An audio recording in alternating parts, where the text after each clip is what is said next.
We're going to talk about the BBC coming up in this hour because they're under fire yet again. Once again, they've got it completely wrong. Newsround published an article aimed at children promoting the idea of white supremacy. I mean, you literally could not make this stuff up. To make matters worse, the article was written by controversial academic Kehinde Andrews, who thinks the late Queen was a symbol of white supremacy and who once compared Churchill to Hitler. Why on earth are our taxes funding this nonsense? In order to find out just why the BBC at the moment can't seem to get anything right at all, it's Rafe Heydel-Mankoo, broadcaster, historian and senior fellow at the New Culture Forum. Rafe, very nice to see you. Welcome. I know you've been here when I haven't been here, but it's for the first time. Great to see you in situ. Welcome back. Thank you very much indeed. You know, the culture wars go on. The streets are filled with demonstrators who are on the side of Palestine, many of them ripping down pictures of kidnapped babies off the bus shelters and signs around the capital. There's a lot for us to get into, but let us start off with the BBC, who are still in plenty of trouble about their inability to call Hamas terrorists.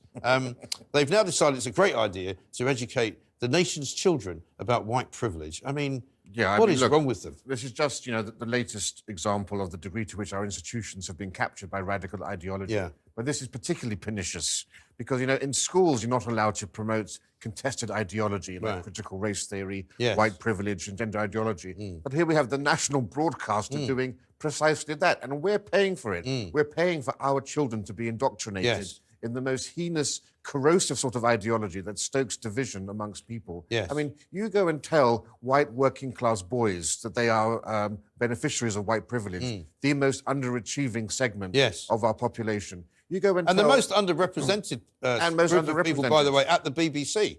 Because the BBC claims to be diverse, but of course it isn't, as I will say. The problem with the BBC is everybody who works there is middle class. It doesn't matter what colour you are, they've all got a middle-class background. They've got no working-class kids there at all. Well, and of course, one of the problems, the BBC doesn't have adverts, but if you switch over to a channel with adverts, you won't, if you see a single white person in a commercial break, I'll give you £5. Yeah, right. And and think about... I won't be making very much money then.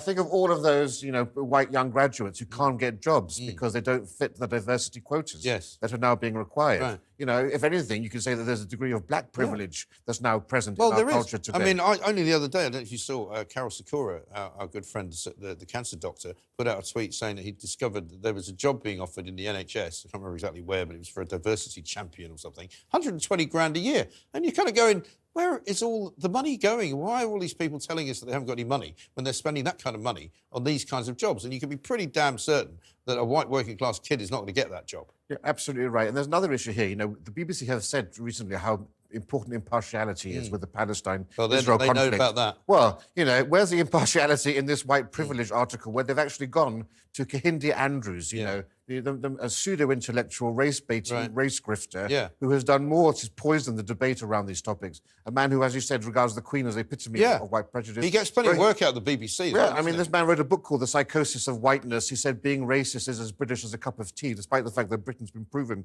to be one of the world's least racist countries, and racism is far higher in Africa and Asia than it is in Europe and in the Anglosphere. And this man is allowed to spout his rot without anyone actually being put on the other side to give some degree of balance. One of the issues